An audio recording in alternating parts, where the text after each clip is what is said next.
Hello friends, once again welcome to Wisdom capital.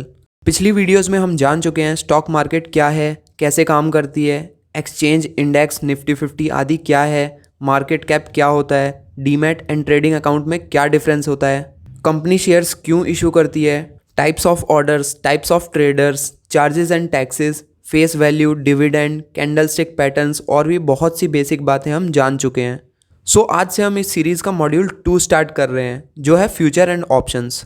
दोस्तों, ज़्यादातर trading या ये कहें कि 80 to 85% ट्रेडिंग डेरिवेटिव्स में ही होती है, इसलिए ये मॉड्यूल काफ़ी इंपॉर्टेंट होने वाला है। तो अगर आप इस वीडियो को देख रहे हैं और चैनल पर नए हैं तो हम आपको सजेस्ट करना चाहेंगे कि आप हमारी इस सीरीज़ की पिछली वीडियोज़ को ज़रूर से देख लें। इससे आपको अपने स्टॉक मार्केट के बेसिक्स को सीखने में मदद मिलेगी। तो सबसे पहले हम बात करेंगे फ्यूचर एंड ऑप्शंस के बारे में। फ्रेंड्स, अगर आपने 11th और 12th स्टैंडर्ड से ही मैथ्स पढ़ा है तो आप डेरिवेटिव्स के बारे में ज़रूर जानते होंगे। दोस्तों, डेरिवेटिव्स का सिंपल सा मतलब होता है जिसकी वैल्यू कहीं दूसरी चीज़ से डेराइव होती है या दूसरी चीज़ पर डिपेंड करती है। ये ही सेम केस FNO यानी फ्यूचर एंड ऑप्शंस में होता है, जिनकी वैल्यू उनके अंडरलाइंग से डेराइव की जाती है। अंडरलाइंग कुछ भी हो सकते हैं, जैसे स्टॉक्स, कमोडिटीज़ या और कोई इन्वेस्टमेंट इंस्ट्रूमेंट। या और सिंपल वर्ड्स में कहें तो अगर अंडरलाइंग में कोई चेंज आता है तो उसके डेरिवेटिव्स यानी उस अंडरलाइंग के फ्यूचर कॉन्ट्रैक्ट और ऑप्शन कॉन्ट्रैक्ट की वैल्यूज़ में भी चेंज आता है। अब ये चेंज कितना आता है और किस किस फैक्टर पर डिपेंड करता है, ये सब हम इस मॉड्यूल में आगे जानेंगे। दोस्तों, चलिए जानते हैं हम फ्यूचर एंड ऑप्शंस को एक एग्जाम्पल के हेल्प से। तो सपोज करते हैं पर्सन ए का एक हाउस है जिसकी कीमत 10 लाख रुपए है, जिसको वो सेल करना चाहता है। एंड लेट सपोज एक अदर पर्सन है बी, जिसके पास ये इन्फॉर्मेशन है कि उस हाउस के बिल्कुल पास से कुछ टाइम में एक हाईवे बनना प्रपोज्ड है। अब यहाँ पर्सन बी को लगता है कि अगर हाईवे बनता है तो हाउस की कीमत 30 lakhs हो जाएगी। और ये पर्सन बी एक पर्सन सी को जानता है जो हाईवे के पास एक हाउस खरीदना चाहता है 50 lakhs के प्राइस में। इसलिए पर्सन बी पर्सन ए को हाउस सेल करने के लिए 20 lakh ऑफर करता है, जिसके लिए पर्सन ए ऑब्वियसली एग्री है, जो कि दोनों ही पर्सन यानी ए एंड बी के लिए यहाँ विन विन सिचुएशन है। अब यहाँ पर पर्सन बी के लिए दो डिफरेंट सिचुएशन क्रिएट होती हैं।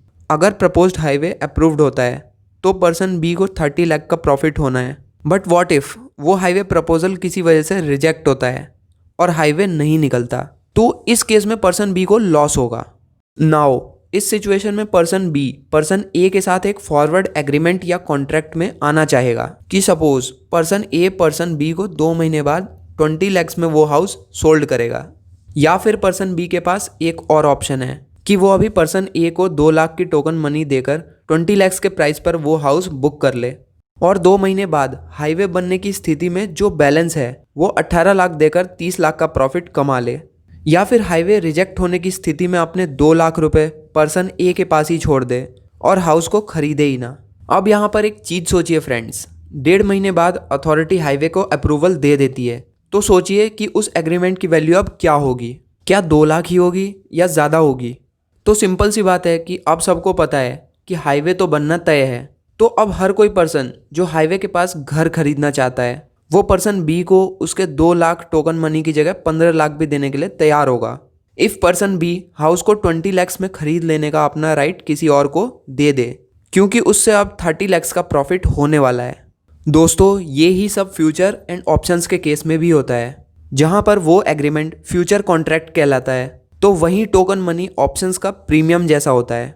बस डिफरेंस ये है कि फ्यूचर एंड ऑप्शंस के केस में liquidity, counter party risk, regulations आदि रिस्क इन्वॉल्व्ड नहीं होती, बल्कि यहाँ पर सब कुछ रेगुलेशंस के under proper taxation and settlement के थ्रू स्टैंडर्डाइज्ड फॉर्म में होता है। तो दोस्तों, इस वीडियो में हमने जाना फ्यूचर कॉन्ट्रैक्ट और ऑप्शन कॉन्ट्रैक्ट के बारे में। So futures contract is a standardised legal agreement to buy और sell something at a predetermined price at a specified time in the future. On the other hand, options are financial derivatives that gives buyer the right but not the obligation to buy or sell an underlying asset at an agreed upon price and date। दोस्तों, इस video में हमने सिर्फ future and options का introduction देखा। आगे हम detail में जानेंगे इसके हर छोटे बड़े फीचर्स के बारे में। दोस्तों, वीडियो इन्फॉर्मेटिव लगी तो वीडियो को लाइक करिए, चैनल को सब्सक्राइब करिए और अपने फैमिली एंड फ्रेंड्स के साथ शेयर करना बिल्कुल ना भूलें। वीडियो में बने रहने के लिए धन्यवाद। Thanks for watching.